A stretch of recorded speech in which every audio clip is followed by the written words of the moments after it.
Сәлем достар, бұл құпия каналы, сіздермен бірге Альфия. Достар, қазір өте керемет техникамен бөліскелі отырмын. Бұл техника, егерде сізге срочно ақша керек болған жағдайда осы техниканы жасауға болады.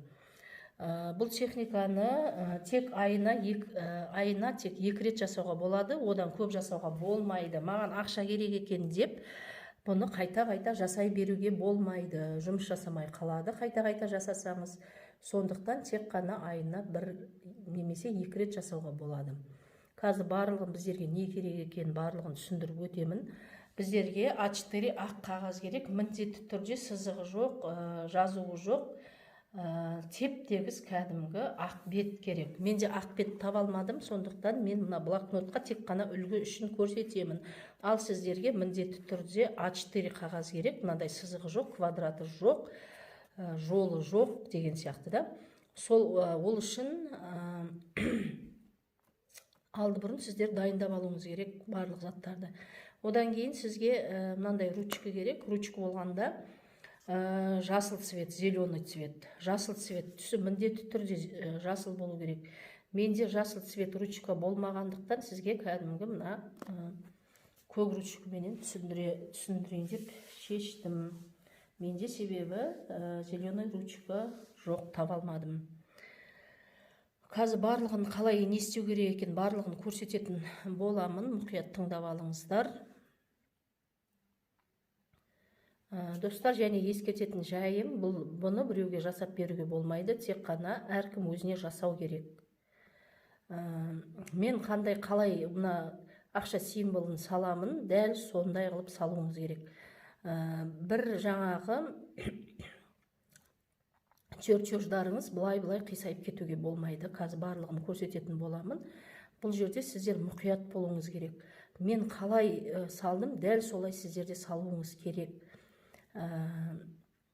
Ақша символын салып жатқанда өзінің сызықтарын, чертеж дейміз ғой, сызықтарын былай қисайтып немесе былай жасауға болмайды. Онда қателесіп кетсеңіз, бұл жұмыс жасамайды. Сондықтан өте мұқият болу керек бұл жерде.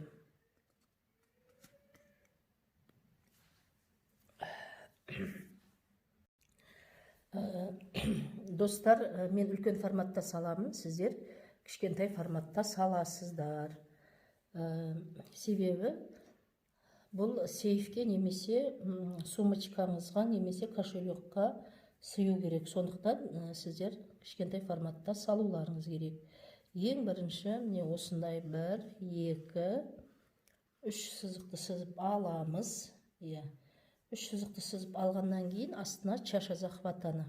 Дәл осылай шатасып кетпеулеріңіз керек. Одан кейін дәл осылай және осылай. Түсінікті ме достар? Міне 1, 2, 3 салдық. Одан кейін чаша захватаны осылай, осы порядкімен салуыңыз керек. Сіздер бірінші мынаны салып алып, одан кейін мынаны салып, одан кейін мынаны салуға болмайды. Мен қалай көрсеттім, дәл осы жолдармен сіздер осыны сызып шығуларыңыз керек.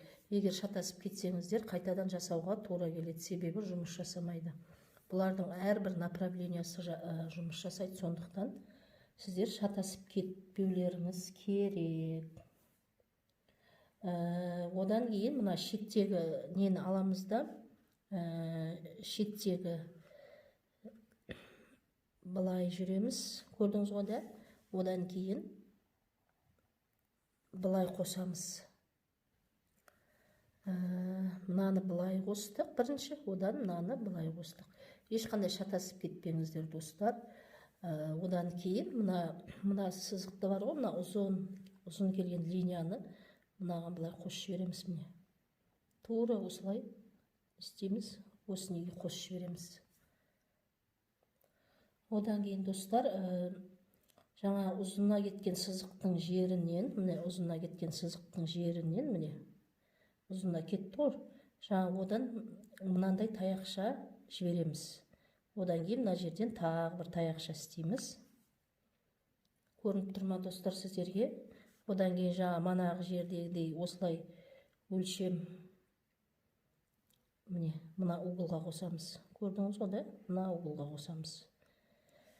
осылай сызамыз да, дәл менікіндей қылып чаша захватаны осылай қоямыз. Міне, көрдіңіз ғой да?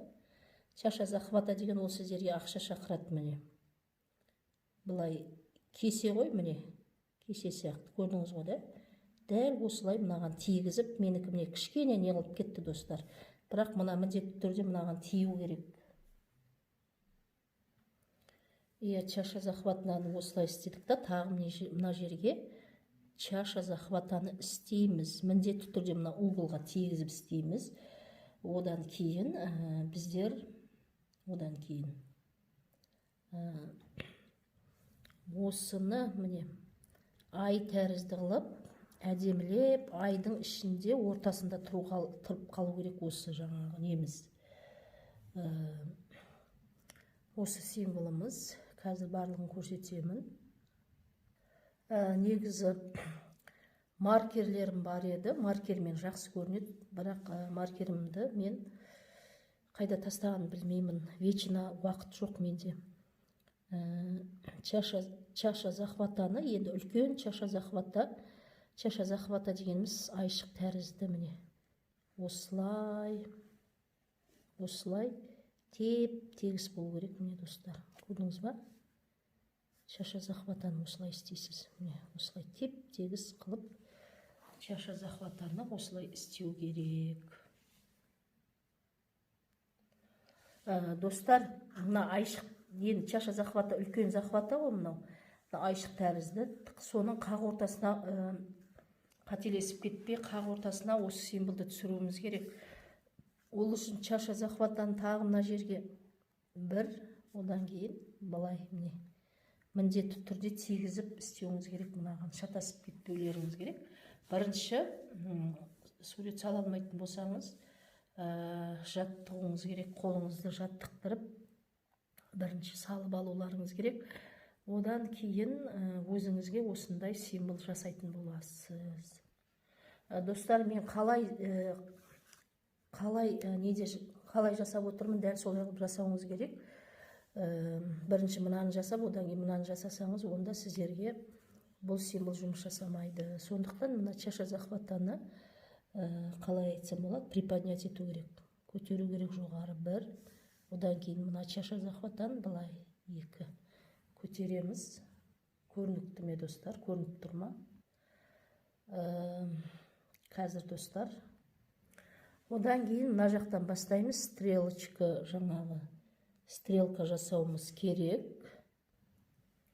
Одан кейін мына жерге стрелка жасаймыз достар. Бірінші бір, одан кейін екі.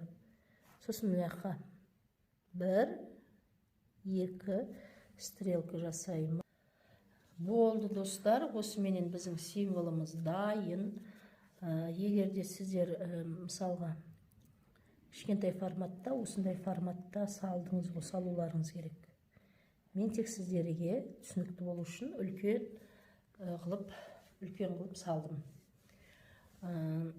Осыны активация жасау үшін дәл осы түрінде сіз ровно бір сутка дейміз ғой, ровно бір күн. Мысалы, бүгін обедте 12-де қалтаңызға салып қойсаңыз, келесі күн сағат 12-де бұны қалтаңыздан алып, бұл міндетті түрде сіздің өзіңіздің мойныңызға кішкентай қылып салып, мойныңызға бір күн мойныңызға асып жүрсеңіз болады, ана білдіртпей, бойтұмар сияқты да. Бірақ міндетті түрде бұлай мұжыруға болмайды, оны мұжырып немесе жаңағы жымырлып қалмау керек. Дәл осы күйінде негізі қалтаға салған жақсы. Мен қалтама салып жүрдім, халатымның, сосын бұл жыртылып қалмауын қадағаладым, су тиіп кетпеуін қадағалап, солай бір күн жүрдім. Энергияңызға бұл впитывать ету керек, сіздің энергияңызбен взаимодействовать ету керек. Осылай бір сутка ровно 24 сағаттан кейін аласыз да, бұны кошелекқа салып қоясыңыз, немесе сумкаңыздың қалташасына салуға да болады, немесе сейфке, ақша тұратын жеріңізге де бұны салуға болады. мысалы сіздің мынандай ақша тұрса, осылай ақша тұрса, мына символ жағын ақшаға қаратып қоясыз. Былай символ жағын ақшаға қаратып қоясыз. Егер сіздің әмияныңызда ақша осылай тұратын болса, онда мына жағын, мына сурет жағын ақшаға қаратып осылай қоясыз. Сізге белгілі бір сумма келгенше кошелегіңізде тұра береді. Белгілі бір сумма келгеннен кейін бұны жеміс ағашының түбіне лақтырып тастайсыз. Үстіне песок құйып тастау керек міндетті түрде. Міндетті түрде песок құйып тастау керек. Бұны айына 2 рет жасауға болады, достар.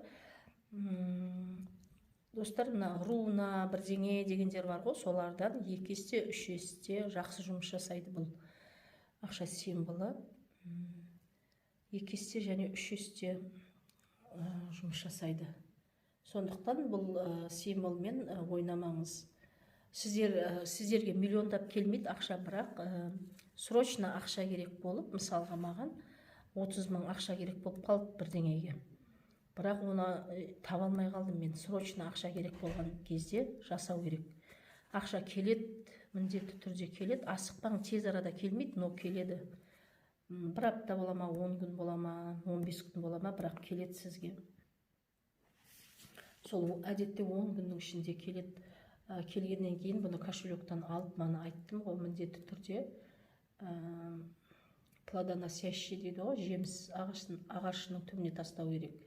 Үстіне песок құйып тастаймыз. Мынаны жоғары қаратып, ағаштың түбіне тастайсыз, және үстіне песок құйып тастайсыз.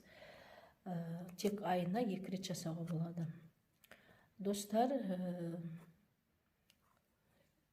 қаделеріңізге жараса, мені қолдап лайк басып кетіңіздер. Егер де түрлі жағдайларға байланысты сізге техникалар керек болса, мына ютубқа салмайтын техникаларым бар. Осындай техникалардың 5-2000 теңге алам десеңіздер, хабарласуыңызға болады.